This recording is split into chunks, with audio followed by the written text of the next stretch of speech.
కాంగ్రెస్ ఏమో 6 గ్యారెంటీలు అంటుంది. మీరేమో 12 భరోసాలు అంటున్నారు. అసలు ఏది నమ్మాలి జనం? 12 భరోసానే నమ్మాలి. ఓకే. ఎందుకంటే ఇప్పటి వరకు 1248 చేసింది కనుక బీఆర్ఎస్ పార్టీ చెప్పనటువంటి కళ్యాణ లక్ష్మి చేసింది, ఓకే, చెప్పనటువంటి సన్న బియ్యం చేసింది, ఓకే, చెప్పనటువంటి ఇంటింటికి నీళ్లు చేసింది. ఇవన్నీ చేసిన పార్టీ ఇవాళ చేస్తుంది అనే ఒక విశ్వాసంతో ఎక్కడి నుంచి నిధులు వస్తాయి, ఎట్లా ఖర్చు చేస్తామని ముఖ్యమంత్రి గారు సవివరంగా చెప్పారు కనుక ఓకే, దాని ద్వారా ఈ కేసీఆర్ గారి పథకాలని నమ్మాలని నేను అనుకుంటున్నాను. Okay, right. అంటే ఇప్పుడు ఇక్కడ బీజేపీ మీకు ఎలాంటి పోటీనిస్తుంది? ఈసారి కూడా ద్విముఖ పోటీయేనా? బీజేపీ పోటీలో ఉండే అవకాశం కనబడతలేదు, ఉండదని నేను అనుకుంటున్నాను. రైట్. మీ అలయన్సా బీజేపీ అని చూస్తుంటే మీరు కలిసిపోయినట్టుగా అనిపిస్తుంది.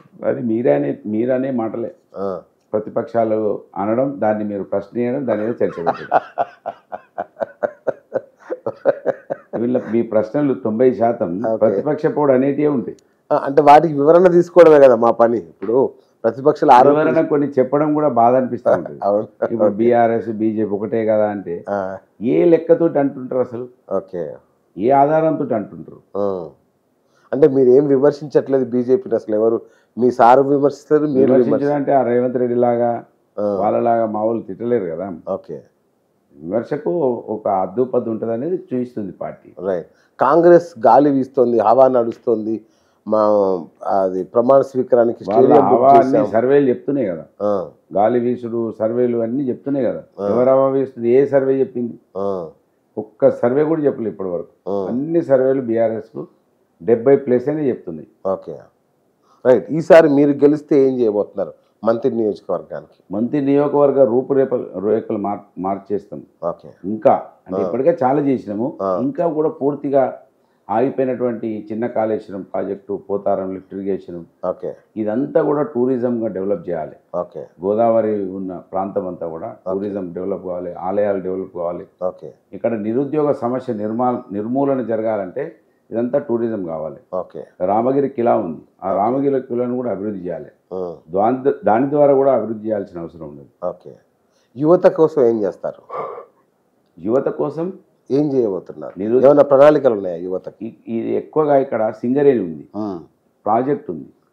ఇక్కడ కూడా తాడిచెరలో కూడా మైనింగ్ ఉంది. ఇక్కడ మైనింగ్ ఉంది. ఇదంతా కూడా గోదావరి, అడవి, ఆలయాలు ఉన్నాయి.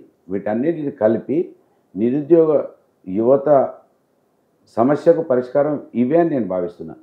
దీని ద్వారానే యువత యొక్క భవిష్యత్తు మారుస్తుందని నేను భావిస్తున్నాను. ఓకే. సో మహిళల కోసం ఏమైనా ప్రత్యేక ప్రణాళికలు? మహిళల కోసం ఇప్పుడు మంత్రి లాంటి పట్టణంలో ఉపాధి హామీ పోయింది. ఆ ఉపాధి హామీ నుంచి మహిళలకు మరి ఏదో ఒక రకంగా మళ్ళీ దొరకాలి ఉపాధి. అంటే దానికి ప్రత్యామ్నాయం ఇప్పటికే కొన్ని చేసినా కానీ అవి పూర్తిగా చేయలేకపోయినాం. ఓకే, వాటిని కూడా పూర్తి చేస్తాము. ఓకే. దాని ద్వారా కూడా వాళ్ళకు ఉపాధి ఇంకా పెంచే ప్రయత్నం చేస్తాం. రైట్. మంత్రిపట్నం అనగానే విగ్రహాలు గుర్తొస్తాయి. ఎక్కడ చూసినా విగ్రహాల నగరం లాగా ఉంటుంది. ఏంటి దాని ద్వారా ఏం చెప్పదలుచుకున్నారు మీరు? ఇక్కడ ఒకటే కుటుంబం తన తండ్రినే మొక్కుమన్నారు. అసలు చరిత్ర 100 సంవత్సరాల కిందే మన చదువుల గురించి ఆలోచించినటువంటి మహాత్మా జ్యోతిరావు పూలే, సావిత్రిబాయి పూలేల గురించి చెప్పలేదు. ఓకే. సర్దార్ సర్వాయి పాపన్న గౌడ్, ఓకే, 1300-1400 సంవత్సరాల క్రితమే ఆ రోజే గోల్కొండ కిలాను శాసించినటువంటి మహనీయుడు. ఓకే. ఆయన మన రేపు పొద్దున మన భవిష్యత్తు కోసం అంటే ఆయనను స్ఫూర్తిగా తీసుకోవాలి. బాబాసాహెబ్ అంబేద్కర్ గారు మనకు ఓటును తీసుకొచ్చి ఇచ్చిండు.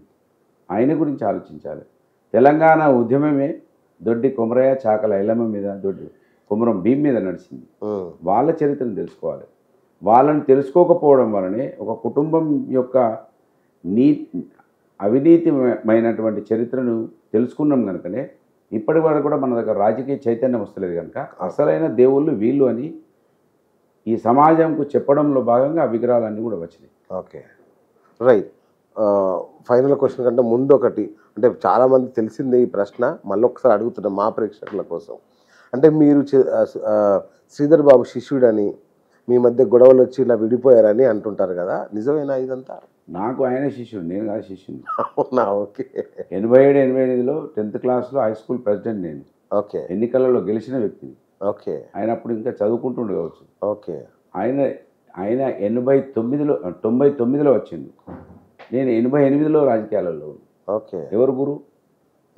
వాళ్ళ నాయనతోటి కలిసి పనిచేసిన నేను. ఓకే. ఓకే. నేను ఎలక్టెడ్ ప్రెసిడెంట్ అయిన తర్వాత 95లో నా భార్య ఎంపీటీసీ అయిన తర్వాత ఓకే. 2000 సంవత్సరంలో నేను నీటి సంఘానికి అధ్యక్షుని అయిన తర్వాత ఆయనకు అప్పుడు వచ్చింది. ఓకే. సో ఆయనకు నాకు మరి ఎందుకు ఇదెందుకు వచ్చింది? ఆయన శిష్యుడు, ఆయన వాళ్ళది పెద్ద ఏమంటారు కులం, నాది చిన్న కులం. ఓ. ఆయన ఎమ్మెల్యే కొడుకు, నేను రైతు కొడుకును. ఓకే. అంతే, ఏం లేదు అన్న. ఓకే. మంత్రిలో సీనియర్ కాంగ్రెస్ వాళ్ళని ఎవరు అడిగినా చెప్తారు ఓకే. ఎవరి గురువు. ఓకే. ఓకే.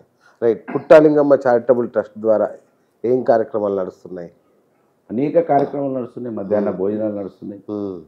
ఎవరికైనా ఏదైనా అవసరం ఆపదలో ఉంటే వాళ్ళకు సహాయ సహకారాలు నడుస్తున్నాయి. ఓకే. అనేక విషయాలు, హాస్పిటల్లో సేవలు నడుస్తున్నాయి. ఈ విధంగా ఎప్పుడు కూడా సేవలు ఆగుతలేవు, ఒక్కొక్క రూపంలో జరుగుతుంది. 15 ఏళ్ళుగా నడుస్తూనే ఉంది నిర్విరామంగా. దాదాపు 10 ఏళ్ళు అయితే అనుకోవచ్చు. సార్, మీ ప్రత్యర్థి శ్రీధర్ బాబు గారు ఈ ప్రాంతానికి నేను మెడికల్ కాలేజ్ తీసుకొస్తా అని సవాల్ విసురుతున్నారు. అది సాధ్యపడుతుందా అసలు? మొదటగా మనం నవ్వుకోవాలి. ఇంజనీరింగ్ కాలేజ్ ఇక్కడికి వస్తే దాన్ని ఇక్కడ ఎస్టాబ్లిష్ అయినటువంటి వ్యక్తి ఈ వ్యక్తి. ఓకే. ఇక్కడ బీఈడి కాలేజ్ ఉండే. బీఈడి కాలేజ్ వస్తే వీళ్ళ కాంగ్రెస్ పార్టీ నాయకులే వాటి మీద కంప్లైంట్ చేస్తే ఆ బీఈడి కాలేజ్ ఇక్కడ నుంచి వెళ్ళిపోయింది. ఓకే. ఆ జేఎన్టీయూ కూడా తెలంగాణ ఉద్యమం పేరు మీద జేఎన్టీయూ కాలేజ్ వచ్చింది. ఓకే. జేఎన్టీయూ కాలేజ్ రావడానికి కారణం తెలంగాణ ఉద్యమం. అదిని కూడా ఎలక్షన్లు ఉన్నాయని తీసుకొచ్చారు. దాన్ని ఒక బిల్డింగ్ కూడా కట్టలేదు. ఒక్క బిల్డింగ్ ఏదో కట్టలేదు. ఆ తర్వాత మొత్తమే దానికి బిల్డింగ్ అవన్నీ కూడా సదుపాయాలు కల్పించి ఆ రోజు వాళ్ళు ఓపెన్ చేసినటువంటి కోర్సులకు కూడా అంటే పర్మిషన్స్ లేకపోతే ఆ పర్మిషన్స్ కూడా మనమే తీసుకొచ్చింది. ఓకే. అవి ఏవి కూడా పట్టించుకున్నటువంటి వాళ్ళు ఉమ్మడి రాష్ట్రంలో మెడికల్ కాలేజీలు ఎన్ని వీళ్ళు కొత్తగా పెట్టారు. ఇవాళ తెలంగాణ రాష్ట్రంలో ఎన్ని మెడికల్ కాలేజీలు అని జిల్లాకు ఒకటి అయింది, నియోజకవర్గానికి ఒకటి వస్తుందా? ఆ పరిస్థితులు ఉన్నాయా? అంత డబ్బు వెచ్చించగలుగుతామా? అది చేయగలుగుతామా? అంటే ఎన్నికల కోసం ఏదైనా మాట్లాడతారు వీళ్ళు. ఎన్నికలు వస్తే వీళ్ళకు ప్రజలు గుర్తొస్తారు. ఎన్నికలు వస్తే ప్రజలు సమస్యలు అప్పుడు తెలుసుకుంటూ ఉంటారు అనేదానికి ఇది నిదర్శనంగా మెడికల్ కాలేజ్ అనేది. ఆ ప్రశ్న కూడా మనం వేసుకోవడం అనేది మనకే సిగ్గుగా భావించాలి. అవునా? మీరు వేయడము, నేను మాట్లాడడము, అది మనం సిగ్గుపడాలి. హాస్యాస్పదం. ప్రత్యేకంగా ఆయన మరి కాంగ్రెస్లో కీలక స్థానంలో ఉండే పట్టుకొస్తాడేమో అని. ఆయన కాంగ్రెస్లో కీలక స్థానం కాదు, ఒక విచిత్రమైనటువంటి పరిస్థితులు ఇక్కడ వాళ్ళు చెప్తా ఉన్నారు. ఓకే. బీఆర్ఎస్ ప్రభుత్వం వచ్చినా కూడా ఆయనే మంత్రి అవుతారట.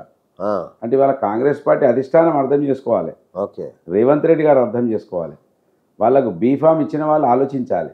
ఓకే. బీఆర్ఎస్ ప్రభుత్వం వచ్చినా నేనే మంత్రి అవుతా, కాంగ్రెస్ ప్రభుత్వం అయితే అదైతే నా పార్టీనే, ఇక్కడ కూడా దస్తేసుకొని పెట్టినా అని చెప్పుకుంటున్నారు.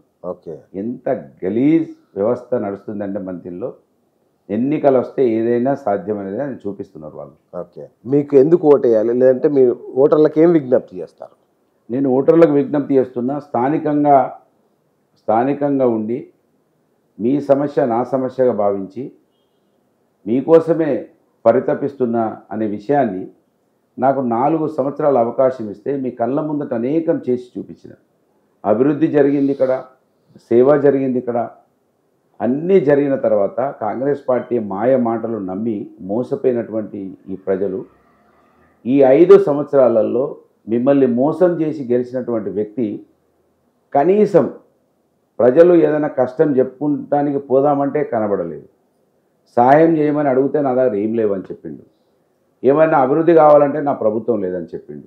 మళ్ళీ ఇవాళ కూడా అవే పరిస్థితులు వస్తే ఇక మనం ఎక్కడికి పోవాలి? ఇప్పటికే 5 సంవత్సరాలు వెనుకకు పోయినాం. కొంత నేను ఇవాళ అధికార పార్టీలో ఉండి జిల్లా పరిషత్ చైర్మన్ ఉన్న కనుక కొన్ని పనులు జరిగినాయి. మళ్ళీ ఇదే విధంగా ఉంటే ఏం జరుగుతుందో ఆలోచన చేసుకొని ఈసారి నిర్ణయం గట్టిగా తీసుకొని నాలాంటివన్నీ మీకు అందుబాటులో ఉండే బిడ్డను మీకోసం, మీ భవిష్యత్తు కోసం ఆలోచించేటువంటి మీ కళ్ళ ముందట ఉన్నటువంటి మీ అభ్యర్థిగా మీ ముందుకు వస్తూ ఉన్నాను కనుక నన్ను ఆశీర్వదించమని విజ్ఞప్తి చేస్తూ ఉన్నాను.